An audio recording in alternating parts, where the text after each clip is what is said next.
What is going on, guys? DBG here, and this previously had been my main squad, but 2K just changed something up in the game, and they changed it up so drastically.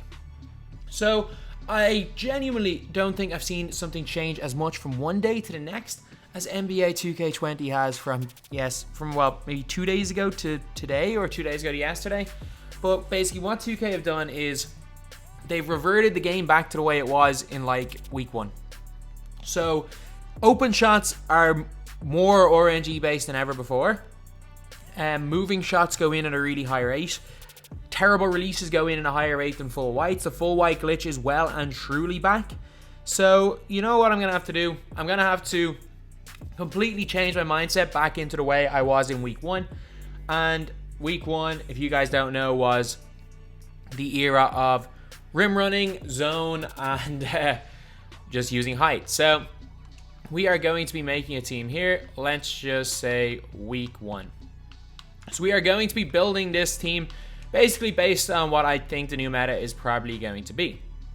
Because as much as my other team was great, with no 5 out, with terrible spacing, there's a lot of players that are now almost worthless, or worthless in specific positions. So at the point guard position, we need a little bit of height, because no height means we're going to struggle. So I was considering using John Wall, because I haven't used him just for a new player, but no, I'm going to actually use this guy right here. I'm going to use a 2 guard. I'm going to put in Shai Gilgeous-Alexander. The reason for that is he's got length, he's 6'6", he's got 31 gold badges, he's got great stats, great badges, and fits the rim running style perfectly. He's got a decent 3 ball, he's got decent driving dunk, he's got good ball handling, he's moderately fast, and he will be able to burn people as well as having a good length to play at the top of the zone. At the 2, obviously height is such a big factor now, so we're going small forwards, and we are putting in Paul George. Paul George, 6'9", can play at the 2, range extender, 4 Hall of Fame badges, is a no-brainer to use in a squad like this.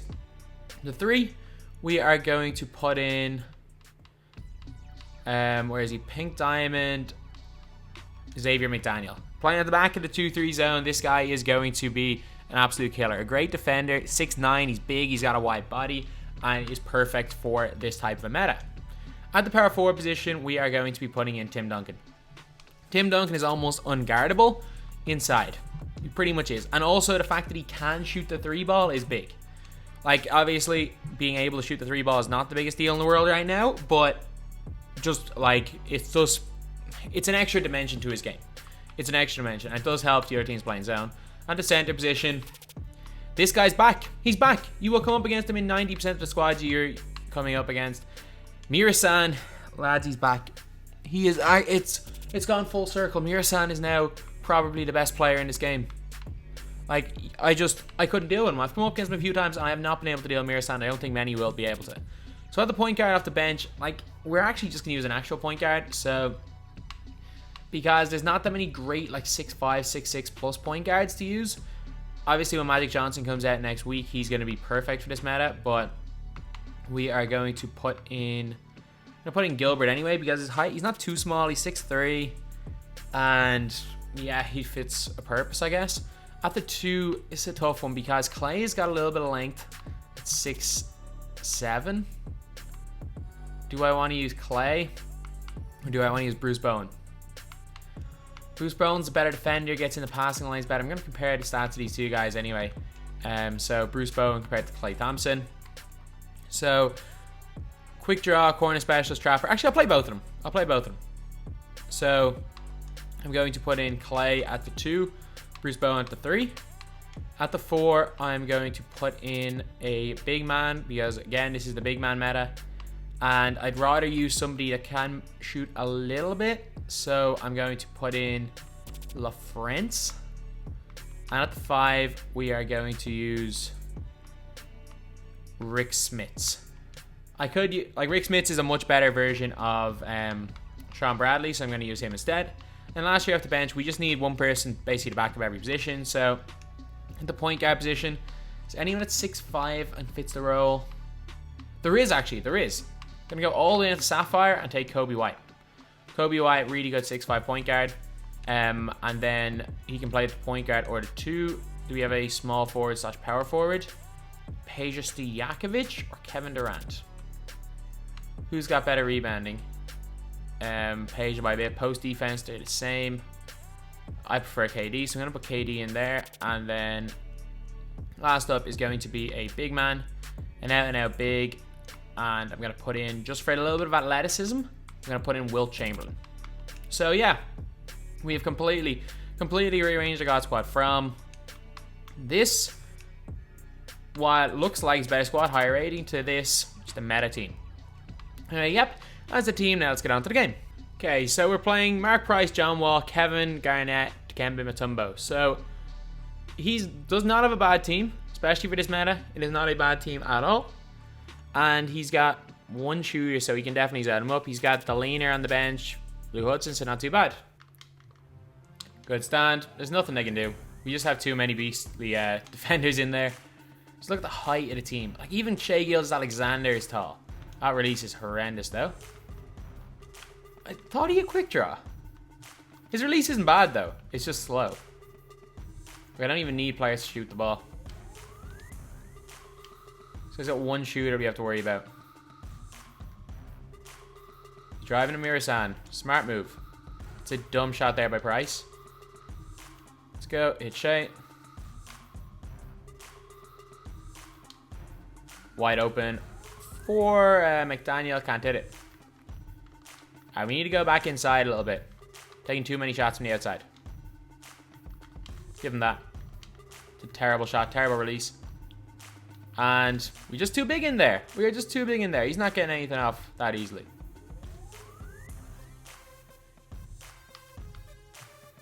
There we go. Easy fade there from Tim Duncan. Let's go to the post game. This is the post game meta. And TJ Erday, who's like literally top 10 player in the world, without question, arguably the best player in the world, the guy who pioneered basically the way everyone plays my team right now. He actually made a really good point. He posted on Twitter and he was like, anytime 2K makes like a game-changing patch like this, it's because they're about to release a card that in the current meta wasn't going to be great. For example, like if 2K were going to release a Shaq next week, so if they were going to use, I know, a Spotlight Series Shaq as their next Spotlight Series, then because of the 5-out meta, no one would use the Shaq card, and it would be almost useless, and no one would open packs, or no one would be that pushed for it. But however, if oh, what the hell was that? If they've patched 5-out out of the game, all of a sudden the big men reign supreme again, and Shaq might be one of the best cards in the game. So you could definitely look at something like that, or whether, I don't know, maybe they're actually, you know what? I have completely forgot about it. Signature Series cards have not come out yet, and the last 2 years, the first set of Signature Series was Kareem Day, which is the middle of November. I've completely forgot about that. They've done that the last couple of years. So there probably will be a Kareem Day coming soon, like. So you have to take that into account. It's probably the Kareem packs, where it's just a load of Kareem Abdul-Jabbars, that they changed the meta for people to open the packs. That would make a lot more sense. And it makes sense why we haven't seen a Kareem at all yet this year either. I don't even care if Mutombo's on him. That's a goal tip, and he still puts it in the basket.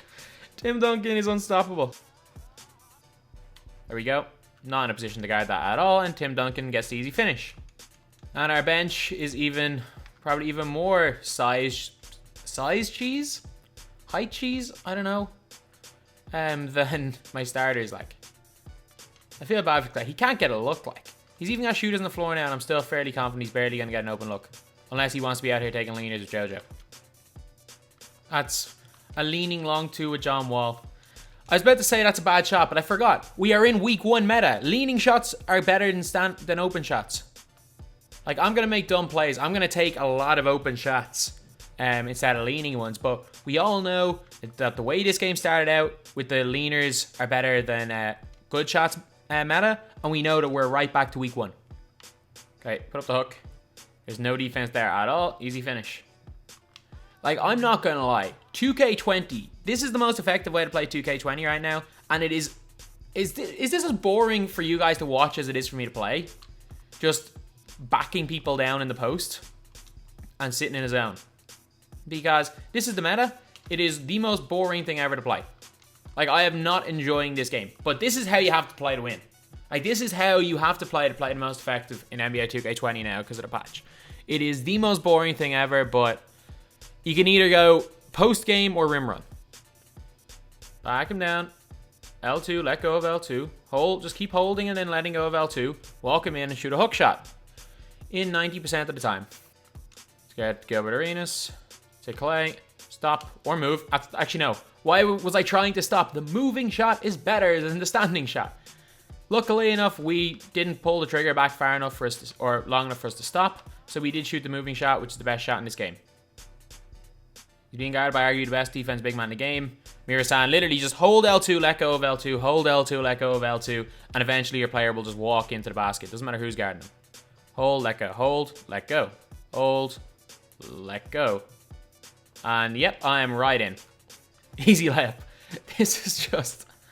And at least like back before 5 hours patch, you could use shooters to stop the big guys. You could use shooters to counter the big guys. Now you can't do anything. So the big guys run supreme. This is the game.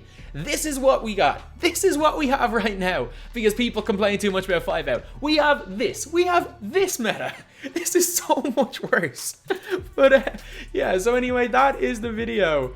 Sorry if it's a little bit of complaining. But look, my phrase of adapt or die runs true here. Like, I gotta adapt my game. Obviously, my previous tactic wasn't working for 5 out, but this ridiculous tactic does work for some reason. And that's the thing. That is the thing. If 2K stop 5 out, there's gonna be another exploit. You just gotta take what the lesser of all the evils is. And in my opinion, at least most of the time, 5 out involves someone at least making good reads. It involves driving and kicking. And it's not like whatever the hell is going on without 5 out. Because trust me, you are going to see Mira-san more. Tim Duncan is now possibly the best player in the game. Guys, like once Magic Johnson comes out, it's game over. It is game over. But anyway, that's the video. Thank you guys for watching. Please like, comment, and subscribe.